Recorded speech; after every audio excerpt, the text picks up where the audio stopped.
Very good morning 9th and 10th class. Chapter number 5 economics का globalisation हम लोग शुरू किया हुआ था। 2 पार्ट इसके ऑलरेडी हम लोग शेयर कर चुके हैं। थर्ड पार्ट में जिसमें हम क्या पढ़ रहे थे कि फॉरेन इन्वेस्टमेंट्स जो हैं, यानी कि एक जो कंट्री है वो अपना इन्वेस्टमेंट्स करती है, कहीं पर भी अपना पैसा जो है वो लगाते हैं बाहर के बिजनेस में, उसके बारे में हम लोग यहाँ पर पढ़ रहे थे। जिसमें हमने कारगिल्स का भी ये पढ़ लिया था कि इस तरीके से एक कंपनी ने दूसरी को टेक ओवर किया था और कैसे उसने अपना जो है बिजनेस को बढ़ा दिया था। तो यहाँ पर हम आगे रीड आउट कर रहे हैं क्वेश्चन नंबर 58 से। In fact, many of the top MNCs have wealth exceeding entire budgets of developing country governments.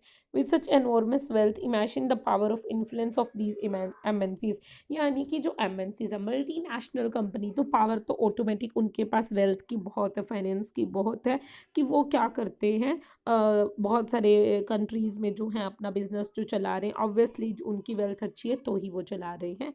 There is another way in which the MNCs control the production. Large MNCs in developed countries place order for production with small producer, garments, footwear, sports item or examples of the industries where production is carried out by a large number of small producer around the world. यानी कि क्या कर रहे हैं MNCs, क्या कर रही है, डेवलप्ड कंट्रीज के प्रोडक्शन के ऑर्डर्स लेती है और छोटे छोटे जो छोटी कंट्रीज है वहाँ से वो जो ऑर्डर को पूरा करवाती है। फ़ायदा तो उन कंट्रीज़ के लिए भी है ना, जो उनको ऑर्डर को पूरा करती है, एम्प्लॉयमेंट का जो है एक लेवल को है इंक्रीज करते हैं। The products are supplied to the MNCs which then sell these under their own brand names to the customer. These large MNCs have tremendous power to determine price, quality, delivery and labor condition for these distance producers. ये क्या कहते हैं कि ये जो बड़ी बड़ी MNCs हैं ये क्या करती हैं कि क्वालिटी, डिलीवरी ऑफ लेबर, ये सारी चीज़ें क्या करती हैं अपने कंट्रोल में रखती हैं और अपने ब्रांड नेम से इन चीज़ों को सेल करती है। Thus we see that there are variety of ways in which MNCs are spreading their production and interacting with the local producer in the various countries across the globe। मतलब कि हमने ये चीज़ देखी है कि किस तरीके से पूरी कंट्री में अपना व्यापार जो है इन्होंने फैला रखा है।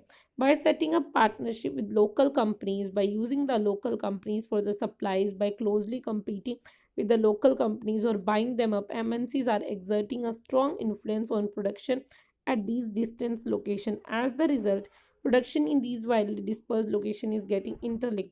मतलब किस तरीके से डिफरेंट डिफरेंट नेशंस में जाकर अपना प्रोडक्शन करना, फिर किसी एक पर्टिकुलर चीज़ में प्रोडक्शन करना, दूसरी कंट्री में उसको सेल करना, तो ये आपस में कंट्रियों को जोड़ने का काम भी बहुत अच्छे से करते हैं कि किस तरीके से एक नेशन जो है दूसरे नेशन से जुड़ता है और वो आगे अपना जो है बिजनेस को आगे ज़्यादा ग्लोबल लेवल पर, मतलब मोर देन वन नेशन के लेवल पर लेकर जाता है।